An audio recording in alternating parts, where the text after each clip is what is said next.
Fire up the Facebook feeds. It's time for the 4 to 5. And if you are not a member of our exclusive Facebook group, what are you waiting for? Easy to do. Just search the 4 to 5 Club, click on Join Group, and we're waiting for you there. Thanks for joining us. I'm Lauren Coleman here with Monique Robinson. We got Eric Chilton and Chad Silver. The crew, we're all here today. Absolutely. And if you're watching us on Facebook, let us know about the weather you're seeing in your neighborhood.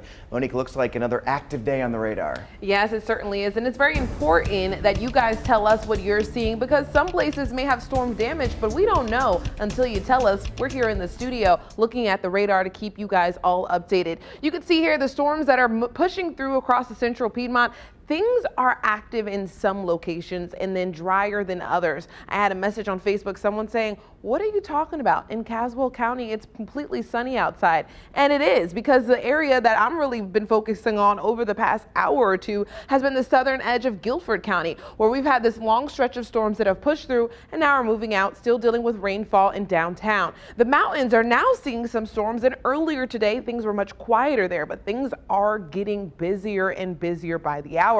But not expecting for it to be an all-night affair. You can see this is a look at the rainfall totals across the area. Notice the blue and the green stretching here through Forsyth and Guilford County and parts there of Alamance County around Burlington have seen rain. But if you are in Reedsville, things have been completely dry. It's a much different story in that area. So not everyone across the central Piedmont is seeing the same thing. And tomorrow, as we look ahead for more storm chances, not everyone's seeing the same thing once again. This is just a query on some of those rainfall totals. One of the hot spots just east of Moxville at 2.3 inches of rainfall for your afternoon. 2.2 inches just south of Winston-Salem, but Winston-Salem itself stayed completely dry. And then just south of Greensboro, but north of Pleasant Garden, about an inch of rainfall there. Some spots did get significant amount of rainfall in a short period of time. But like I said, tomorrow we're looking ahead to the radar once again, but things could be different. Some folks could be seeing storms and some should be staying dry.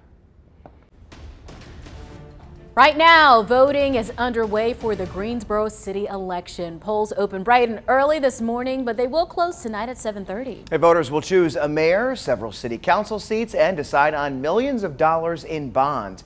We've got team coverage on the mayoral race tonight. Grace Holland keeping up with the incumbent Nancy Vaughn, and Amber Lake, she's also keeping on top of Justin Outling. We're going to kick things off with Grace.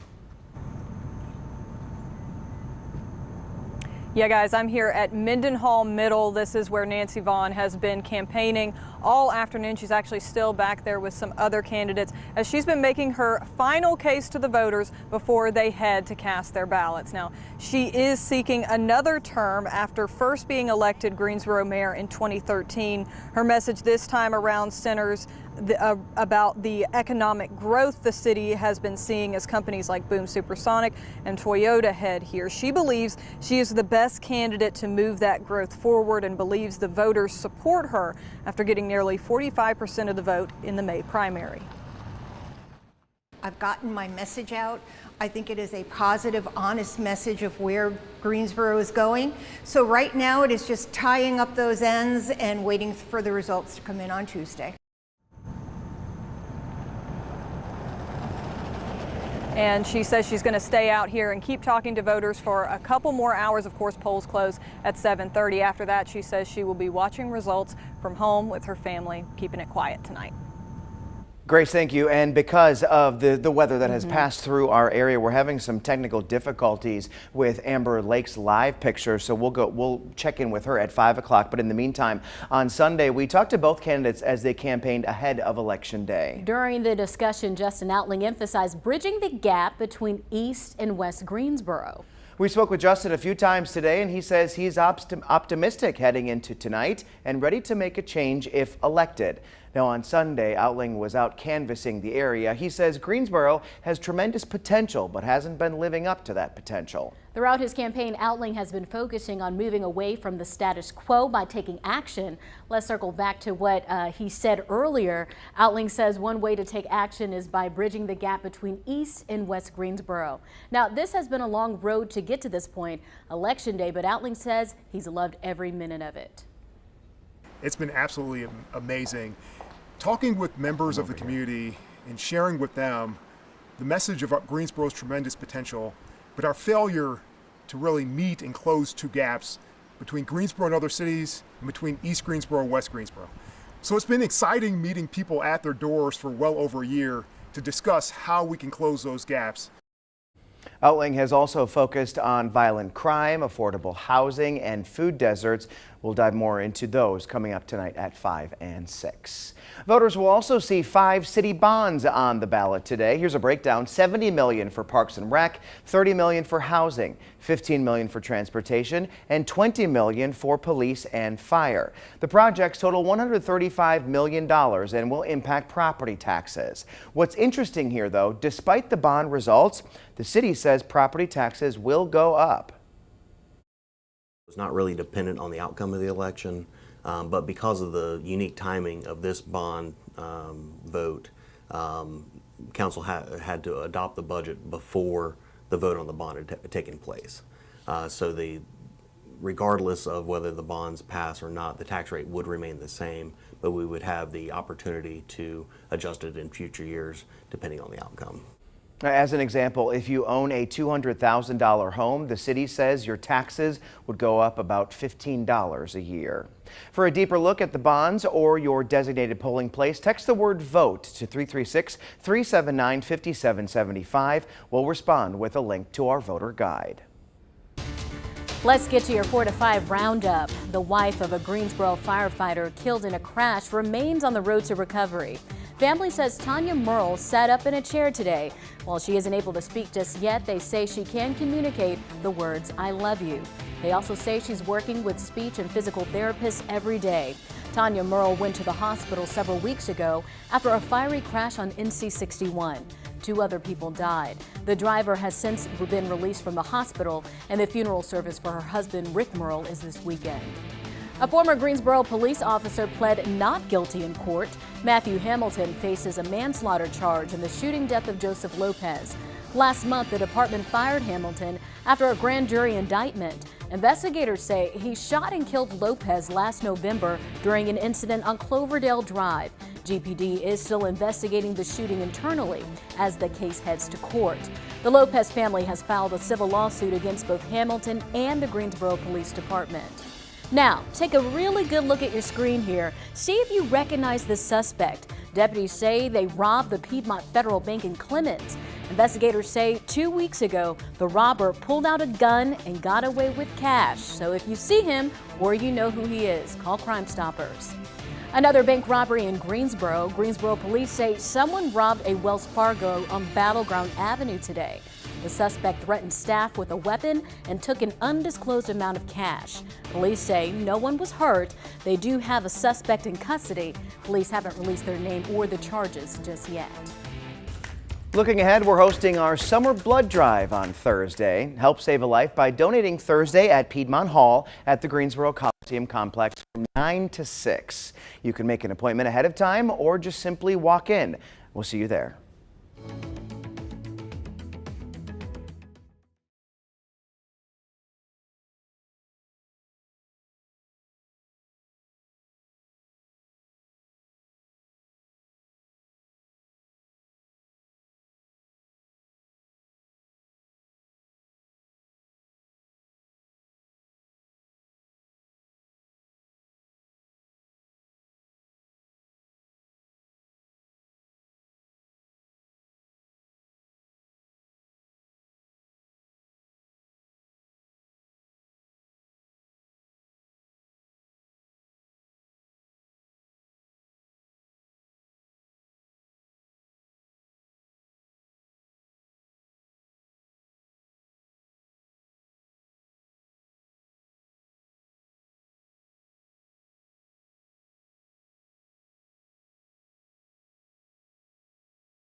Alrighty then, we're seeing some storms in some locations across the Triad. This is a look at our UNC Greensboro sky cam where things were active at times. We had the thick clouds to start, then they braked, and then some of those brought some showers and even some storms to the area. And then as we're ending out the day, things are starting to clear up in Greensboro. But elsewhere, you're starting to see this activity develop in a lot of locations across the area, especially around the mountains. Mount Airy getting the lightning as of now. Greensboro, things are quieting down and transitioning into showers, and the lightning is not as big of a story as it was just about even 2 hours ago. We were even hear the rumbles of thunder at our station.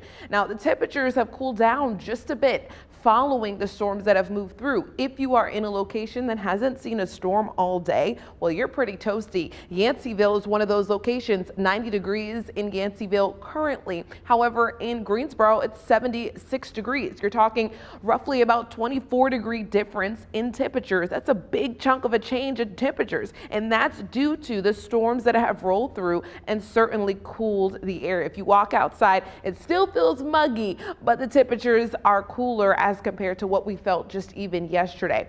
Winds are all over the place, and that's just due to the storms that have moved in. Helps to change the wind direction when they're currently overhead. The big story for tomorrow is this, again, Tuesday, not today, as we can transition to your Tuesday and go into your Wednesday, expecting for more storms for the latter part of your day. Once again, we're talking active weather for your Wednesday afternoon. The Storm Prediction Center puts us in a marginal risk for severe storms again tomorrow, which means any storms that develop could become severe, including some strong wind gusts across the area, as well as that lightning and flooding threat is possible once again for your Wednesday. Not a similar picture compared to today, but some of the locations, the same locations, may not see the same storms. So that's pretty much the story as we go through this week.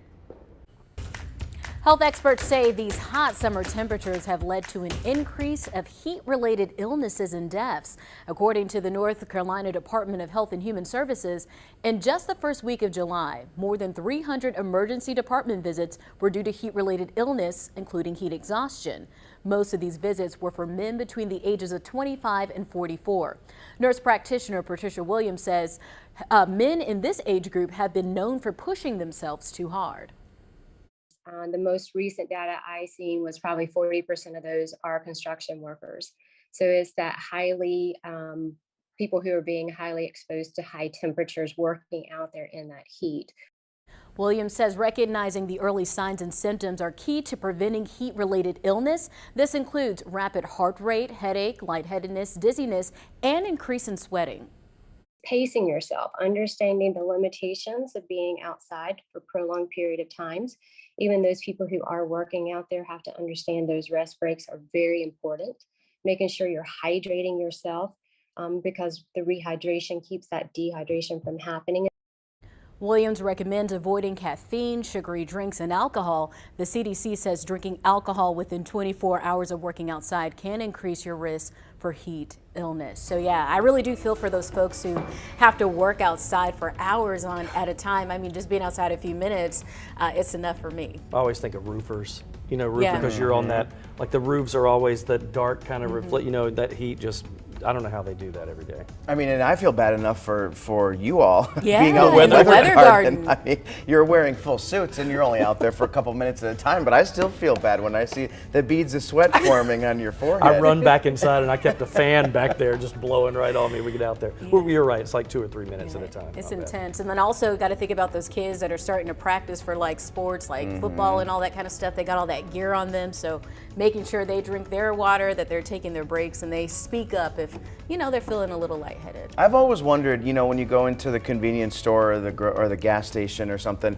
and you see all the sports energy drinks and all the things that's claimed to rehydrate you, I'd like to know which ones are the most effective. Best, yeah. I always look at the back to see how much sugar is in that's each of true. them. And some of them are like 240 grams. Time and for all a that. verify. Yeah, that does sound like a Megan verify. Malaris on that. We can do that. All right, we'll be right back. Stay there.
You know, next week, thousands of people will flock to Winston-Salem because it's time for the National Black Theater Festival. There is one production that's causing a buzz out there. A lot of people talking. Everybody wants to check this out. It's called Freedom Summer. I spoke with the stars of this show, Nicaila Boxley and Sierra Michelle, to find out what it's all about.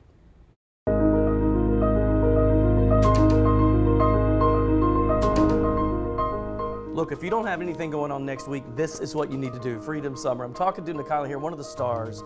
Tell me about the general plot of this play. So Freedom Summer is about two sisters, one who's white passing and the other, Carrie, my character, who is about to set off on a crazy adventure of trying to help Mississippians vote in 1964, which is the height of Jim Crow South, all of the Jim Crow laws.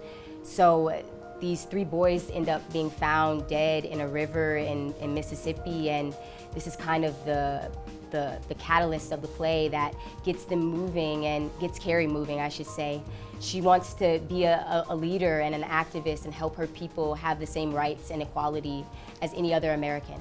Now, I would think the relationship between you and the other character, is that center, that's the key to the whole plot. Yeah, it's really just about two sisters who are trying to work out their own pursuit of happiness. One who just wants to kind of escape and be a white woman because it's a better life for her, it's safety.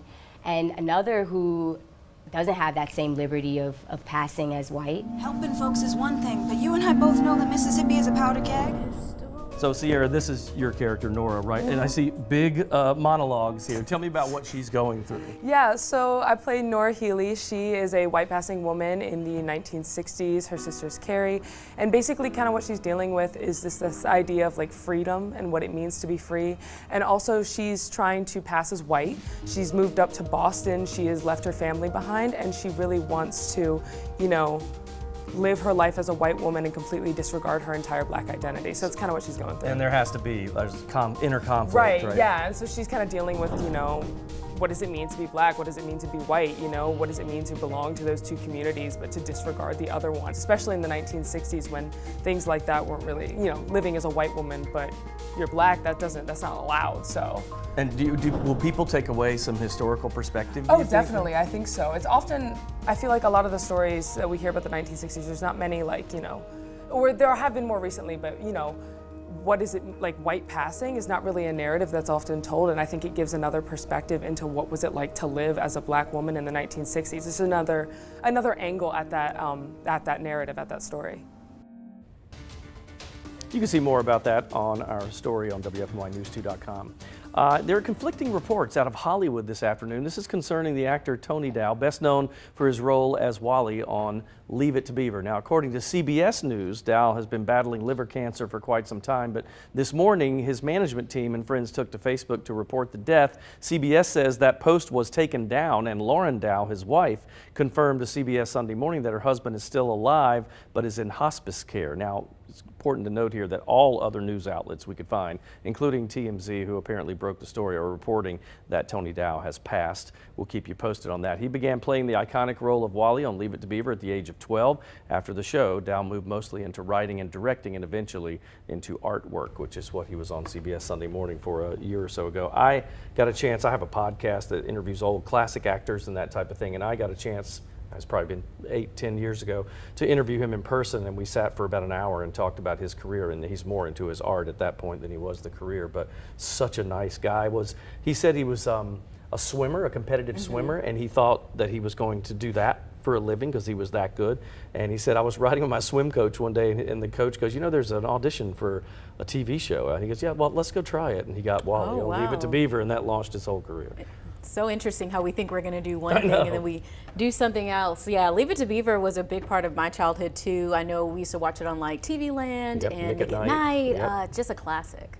I've always been so fascinated by childhood actors and how they're able to grow up and try to live a normal life. You know, I mean, thinking about it, 12 years old, I mean, what were you doing at 12 years old? Right, not sitting in your trailer reading pilot scripts. Not making big money. Right. And then you wonder, you know, how did these people go off the deep end? You know, years later, it's like, well, I mean, they had such a wild and interesting childhood. Yeah, their life is reversed. They are basically Successful adults.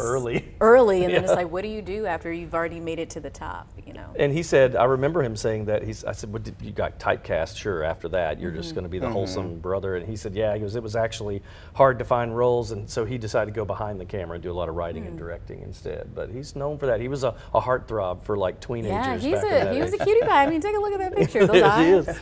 He was the big swimmer, yeah, that's for sure. And one of the first like super, popular shows back in the black and white era too. I'm a big classic TV buff, and that everybody knows that show, no matter how old you are. Yeah. Very good.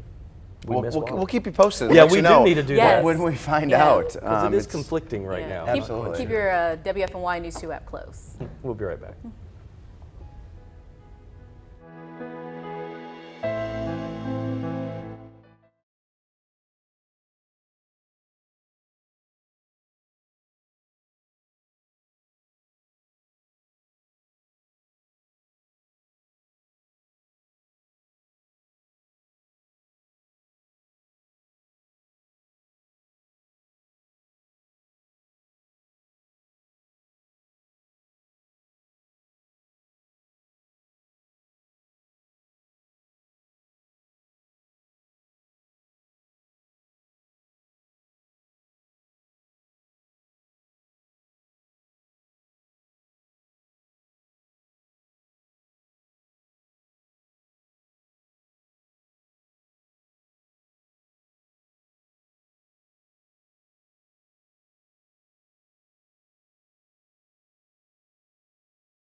We all know it's really hot out there, and we are not the only ones feeling this. High temperatures have squirrels resorting to a tried and true method for staying cool. There's actually a name for this. It's called splooting. Take a look at your screen. Yeah, they're like flat out on the pavement there. So the next time you might see a furry Flynn lying on their stomach, look at that. Wow. Flat out, like all fours sprawled out just like that. Experts say this actually helps keep squirrels cool since they don't sweat like people or pant like dogs. So if you see a splooting squirrel, don't be alarmed. They're just trying to beat the heat. That's the cutest picture. I thought I was the only person that did that. That's what I do when it's hot outside. I come inside. The first thing I do is go. Ah. Right. You've seen dogs do that. I have, and cats do it too. Oh, do they? Our dog used to do it all the time, especially on like the cold tile in the mud room. Yeah. Oh yeah, I love that. So funny. So just a couple of weeks ago, my friend Park sent me a Snapchat of a squirrel at his house doing this. Okay. Like in the backyard, but on the deck. Yeah. And he said that he watched it for 45 minutes, and it just sat there in that position. He said, I have never seen a squirrel. It's funny looking. Just not move for 45 minutes even. I've never seen one do that in person, and when I saw this was a thing, I Googled it, and there's hundreds and hundreds of photos of this. Have you seen this in person? No. In fact, I didn't know it was a thing. I also didn't know there was a name, splooting. But I think it's also called frogging too. Oh, is it? Yeah. Is there a video? I want to see a squirrel. Like, what do? They just plop, or do they lay down slow? slowly because Right. they're so spastic normally, you know? Exactly. Yeah, so that's running why across to see the road it not and move stuff. for a while, you might think it's dead, but just try not to die. Because from that picture, I would have gone out, oh no, is he okay? And he jumps up, scare me to death. Like in Christmas Vacation. Perfect. We'll be right back. Splooting.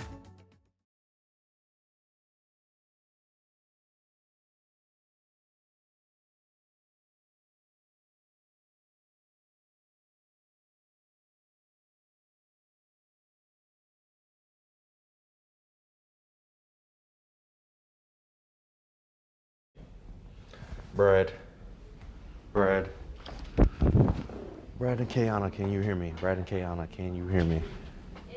Hey, where do you want me to stand at, Kayana? Touch? Where do you want me?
Welcome back to your 4 to 5. Eric Chilton here alongside Chad Silver, Monique Robinson, Lauren Coleman. We're all here. And we're happy that you are here as well. And if you went out to vote today, which you should have if you live in Greensboro, it started raining right when I got out of my car to head inside to the polling place, Monique. If you live in Greensboro, I mean, whether you were out this morning, things looked kind of ugly, and then by the afternoon you had storms, so it may not have been the best day to just be outside overall, but doesn't hinder you from voting. You just might need to add a little bit more gear, like an umbrella with you when you walk outside. And even now, that's the same story if you live in some locations. So as we look at the radar, as of now, things are pretty active. But before I get to the radar, I do want to show you what the storm clouds look like. I think it looks pretty fascinating. As they develop across Greensboro, they push and blow off in the southern direction. And that's what we're seeing here on this camera view. I'm going to flip back to the radar so you can see what's happening now. Now, if you are in Burlington, it's just plain old raining. But just north of Danville, things are pretty active and stormy. And then as we look across Davie County, we are seeing some storms push through there as well. But overall, things are much quieter as compared to earlier. I mean, maybe around 2 p.m. someone messaged me, it was around 2, I believe, and they said, is it going to rain in Asheboro? Well, it did. But earlier at 2 p.m., it was completely quiet. There was nothing happening there. That's how these storms are. They pop up in locations because everywhere has the right ingredients for storms to develop. It's just a matter of when that timing is. We're seeing it here around Eagle Mills. You guys are really getting that rumble of thunder right now. And right around Boomer, pretty spot on with the storms there as well. Our futurecast showing the possibility of more storm activity tomorrow. Things staying mostly dry right now, but as you can see by your Wednesday afternoon, we do see some storms. The next 12 hours, looking at temperatures falling down into the 70s. And here's a look at your full 7-day where you can see those temperatures staying warm throughout the day. You can see active weather is possible each and every afternoon. Tomorrow, continuing with this stationary boundary just to the north of us across Virginia, could lead to some storms across the area. We do get a cold front that crosses for the weekend, and that cold front could lead to more storm activity for not only your Friday, but your Saturday and Sunday as well. Maybe you've seen the miracle at the gas pump. Gas prices nationwide have steadily decreased over the last couple of weeks. Prices in Greensboro have hit a milestone. WFMY News 2's Jalen Gilkey breaks it down for us. Well, a deep sigh of relief here in Greensboro, as you might have noticed as you drive around the city today. Multiple gas stations across our area with gas for under $4. According to Gas Buddy, the average price of gas here in Greensboro is below $4 for the first time in months. And petroleum analyst Patrick DeHaan says the prices at the pump could dip even lower. The national average has gone down for 6 weeks in a row. Every state has seen a decline in the last week. Greensboro prices just today slipping under the $4 a gallon average for the first time in months. The average now $3.99 across the entire country. Economic concerns have pushed down the price of oil on the fears that rising interest rates are going to choke off the economy and could cause a recession. And commuters like Bryce Gilmore are just glad to see gas below that $4 mark again. If you can get gas under $4.15 anywhere, it's a blessing, honestly. It changes the whole course of the day. I was excited, man. I was hyped, man. As long as we can try to dip below $4, it's great. And if you're looking to find the cheapest gas in the city, I've attached a link in this web story on WFMYnews2.com that'll show you where you can find the best gas prices. I still think it's too high. Me too. Absolutely. Yep. Absolutely. It's hard to even say, oh, I'm so excited that it's below 4, because you get below 3 and then we've got something to talk about. Talking. I think we're just excited to see that maybe we've hit the peak. I hope so. Right? Because it's been going. And like, I kind of equate it to COVID numbers, you know, you know, while the COVID numbers are really high, after I see them go down a couple days in a row, I'm like, okay, maybe we've hit our spike, our peak. That's a good way to look at it. I also hope this will impact like flight prices and tickets, because I got a couple trips that I'm trying to take later, and I've been waiting to get my ticket just to see if those prices drop. So seeing these gas prices drop, I'm sure there's some type of connection there. What were you going to say, Jim? I was just seeing these prices now in these last couple months, it just makes me realize how much we took for granted when gas was $2, $2.20, something, right? $1.90. I mean, it wasn't that long ago when during the height of the pandemic, you could get gas for what? Oh yeah, $1.85 a gallon. Yeah, I was filling my tank for $20. Dude, what was that? Filling my tank for like $20. Oh, I've never done that. Our producer just yelled in my ear, "Whoa!" Like that was $20. Well, because I drive an SUV and it's ridiculous. Because I think it's like a 18-gallon tank or something like that. I'm like, you gotta be kidding me. It's like $78 to fill up. Real quick, what is the most you've paid for gas that you can remember like this last month? 47 for me. Goodness, are you serious? Yes, 65? And I have a HRV, a little like SUV. Oh yeah. 65. 65. What about Mine you? was 77. Mine was 83. What? Ooh, but you have that big, nice Jeep. Yeah, oh, that's what it is. It is big, but I mean, it's the same that's size still tank. Ridiculous. It's still the same size tank, but I was like, you put premium in that? No, brother. Regular, not good. I feel bad when I say, like, you know, everyone will always put on social media how high they got. Like some people with trucks, like $120. Yes, it's true. I'm staying at home if I have to pay that much. Right. I agree. All right, well, right now voting is underway for the Greensboro City election. Polls opened bright and early this morning and will close tonight at 7:30. There's a lot of decisions on the ballot, including the mayoral race, several council seats, and millions of dollars in bonds. Throughout the evening, we'll be live with both mayoral candidate camps. Stick around and we'll have another check-in at 5 o'clock. All right, let's dive deeper into the bonds and those 5 city projects they involve. Here's a breakdown. $70 million for Parks and Rec, $30 million for housing, $15 million for transportation, and $20 million for police and fire. The projects total $135 million and will impact property taxes. City Council passed the tax increase ahead of the election when they adopted the budget. it's planned out over a number of years, and we issue a set amount of money over a number of years in order to keep that impact on the tax rate stable. So we don't anticipate any additional tax increases for the 2022 bonds.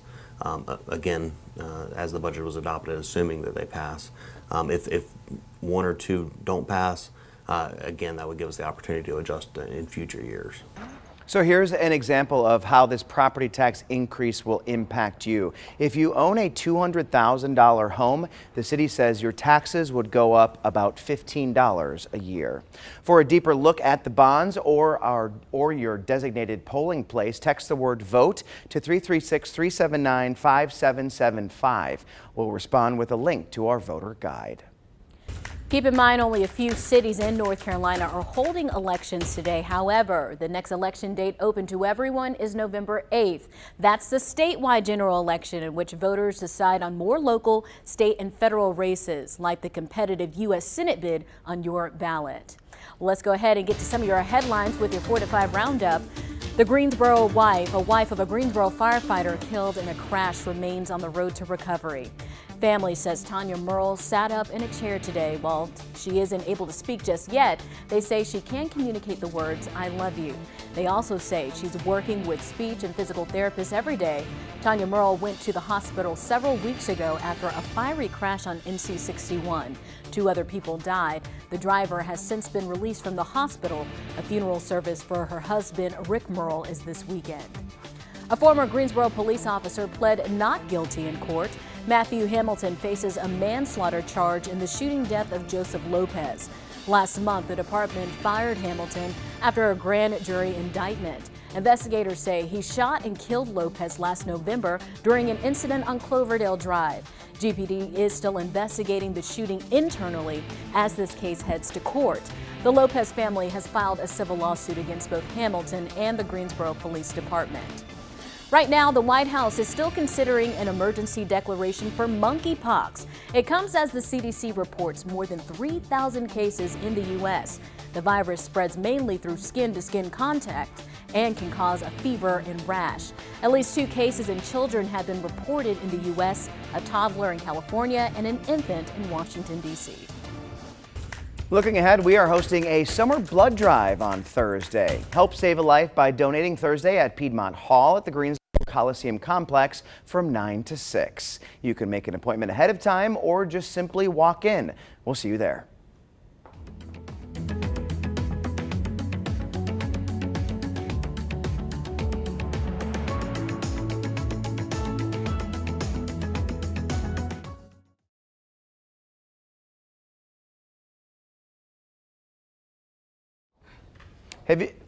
Have you been hearing weird things, Brad? I think it's possible that this mic cord is just officially too short, and I need a longer one because it's kind of pulling a little bit on the back, but this cord is just really short, and I have a feeling that it's too short now.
Things are changing on the radar as expected. As these storms are moving through, new locations are going to need to be on alert for storms across the area. So as of now, a new severe thunderstorm warning has been issued, including the city of Danville. Now, I want to zoom into this storm before I get to that one, because if you are in Winston-Salem, if this storm holds together, which is likely, you will be seeing at least some heavy rainfall within the next hour or so as this particular strong storm moves from Yadkin County into Forsyth County. Now I want to draw our eyes over to where that severe thunderstorm warning is just clipping the city of Danville there, as this line of storms is really all along the Virginia-North Carolina border. Monique, thank you. This week marks 13 years since Congress last increased the federal minimum wage. It sits at $7.25 an hour. So why do some people still make less than that? Our Verify team found out today.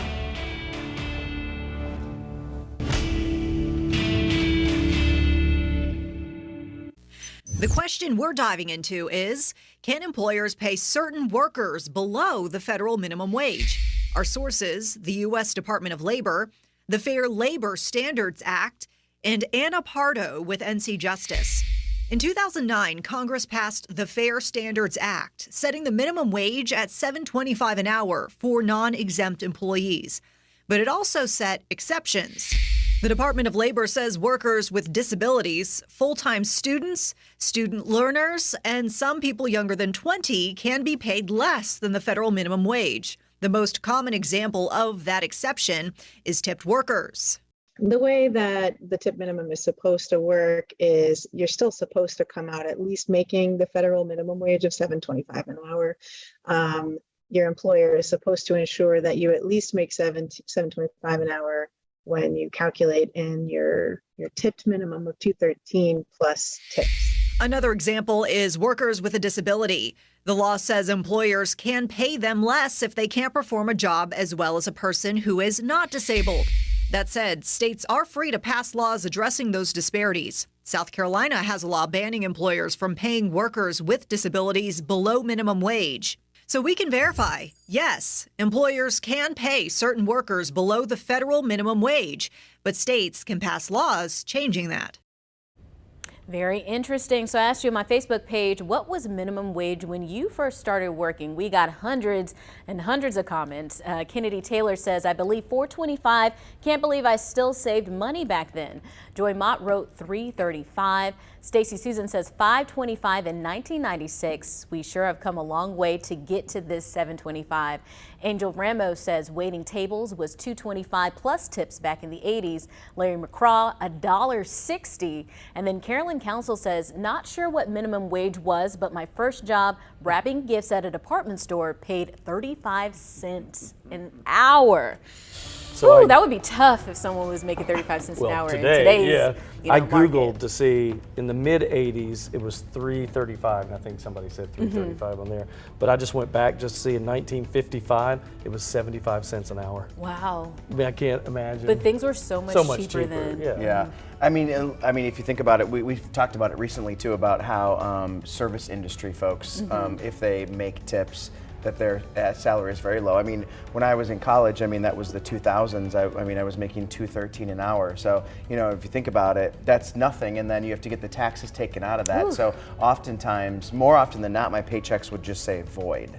Like every So you're just working for fun, basically. Yeah, I mean, I got the money like in tips. In tips, right. But like you have to take the taxes out of the tips, and so it would just say void every 2 weeks. So that showed you really had to have good customer service so you could get those great tips. Yes. I mean, that's really, you know, when I have a waiter or waitress that does an exceptional job, I'm always bumping my tip up because I know that's what they rely on. I know my parents, when we used to go out to eat and we had a great waiter or waitress, and if they were a college student, they always tipped them a little bit more. Have you noticed that more places now are suggesting that you tip? Like, you know, I go to Subway sometimes. Yes. Tips appreciated. And And I don't know, this would be a good Blanca Cobb Yes, segment. here are my thoughts about this, because there was a meme about that. I feel like if you're like delivering something to me or you're serving me in some way, I will tip. But if you're just doing your job at the cash register, I don't think that warrants a tip. That's what I'm already think paying $12 for this rice bowl. I don't understand why I'm tipping 15, 20, 30% because you said, go Lauren, here's your credit card. I mean, I don't know. Soapbox. Yeah, that's exactly right. We'll be right back. That's just my 2 cents.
All right, let's see a little mic check here. Hello. This is a mic check for Brad Lowry and for our Facebook friends. How are you doing on Facebook? We have a birthday coming up here, coming up next. Actually, 2 birthdays coming up, so you will want to hear what we're going to talk about.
I'm still keeping my eye on that very busy radar. If you are along any of the northern Piedmont counties, you're starting to see much different story as compared to just about a couple of hours ago. You're seeing the active weather is really along that line, the border between Virginia and North Carolina. Now, as I zoom in a little bit closer, we're not seeing too many lightning strikes, but you still are dealing with the heavy rainfall, so it's coming on down. What I'm also keeping a close eye on is this downpour that's closing in on Winston-Salem, downtown Winston-Salem. So if you are in that area, you will be getting that next round of storms very soon. Temperatures across the area are fluctuating. You can see Yanceyville now fall down to 82, just about in the top of our 4 p.m. show, which showed you temperatures in the 90s. So as the showers and storms move through, they really do cool down the air. Overall, the winds are coming out of the south and west. That's pumping in that tropical air mass that we've been feeling. And as we go through this afternoon, we're going to see the skies clear up and give way to more sunshine as we start the day tomorrow. And then by the afternoon, we should end with some storms across the area. Your full 7 days showing a cool trend as we go into the start of next week. So we're going to start to see cooler temperatures, and that's behind a cold front crossing as we go into the weekend.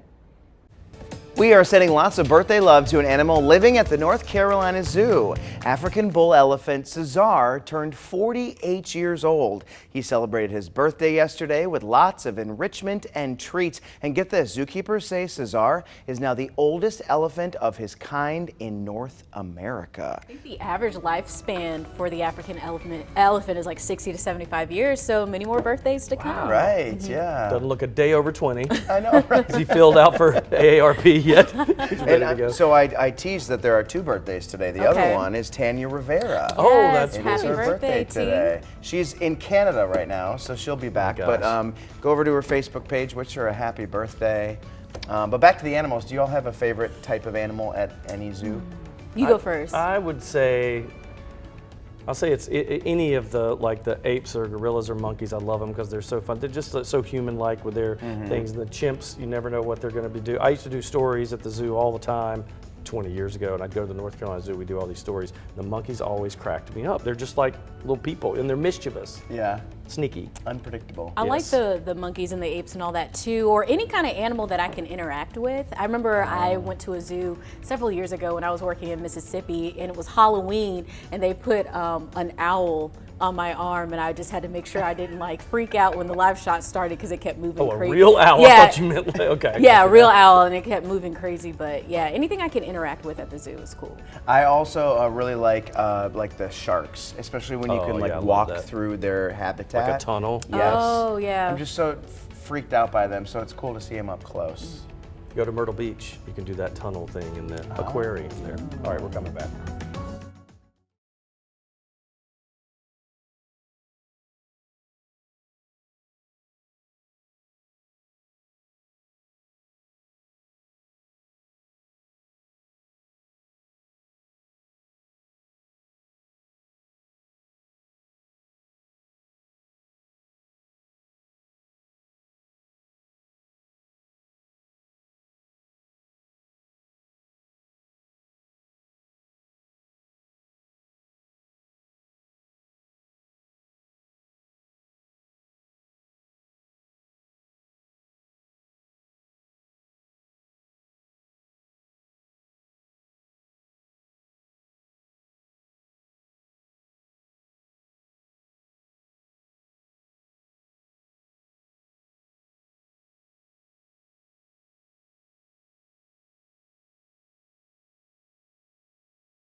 The proposal could change that to student test scores and peer reviews. It would also change the time frame.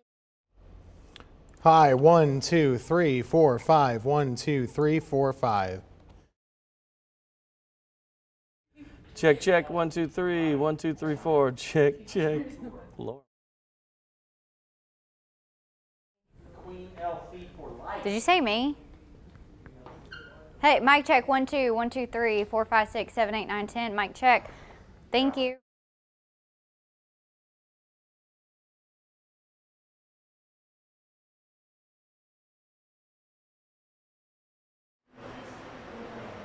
Mic check. 1, 2, 3, 3, 2, 1. 1, 2, 3, 3, 2, 1. I talked with Outling's team who said they are all in high spirits. Hey, we're here at Mendenhall Middle. Mayor Nancy Vaughn is among the people who are out here talking.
Hi guys, it's time for my 2 cents. And today I'm going to talk about something a little sentimental here. So, for those of you that don't know, this will shock a lot of you. My twin boys, they will turn 20 next month. Hard to believe.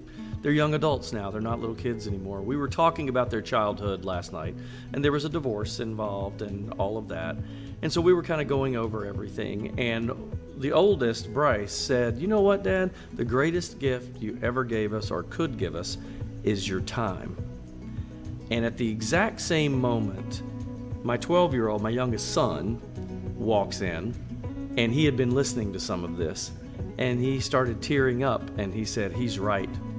Well, all of us were shedding tears at that point, and we talked about it, and it made me realize that if there's one thing I could say to any parent, especially dads, sometimes it seems like dads get so busy with things, in most households, not all, but in most, the dads are so busy, the mom usually has more time with the kids. And when Bryce said that to me, and all of them agreed, your time is more important than anything else you can give us. And it made me think of my father and how I used to beg for his attention too. It's a father-son thing, and I'm sure it's a mother-daughter thing too, but for me in this particular time and discussion, it was father-son. So if I had to say anything to all the dads out there, especially if you're young dads, spend time with your kids. No matter how busy you are, stop and take that time. No one ever regrets spending more time with their children. And that is something that, after we talked about that, I realized how valuable it was to me as a kid, how valuable it was to them even as young adults or kids, and it's something we all need to do. Time with your kids is invaluable, and you never get it back.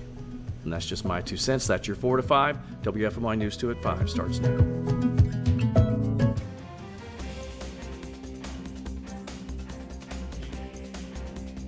Another wet and windy day in the Triad with storms sweeping across the area. You could barely see out of our High Point camera earlier today.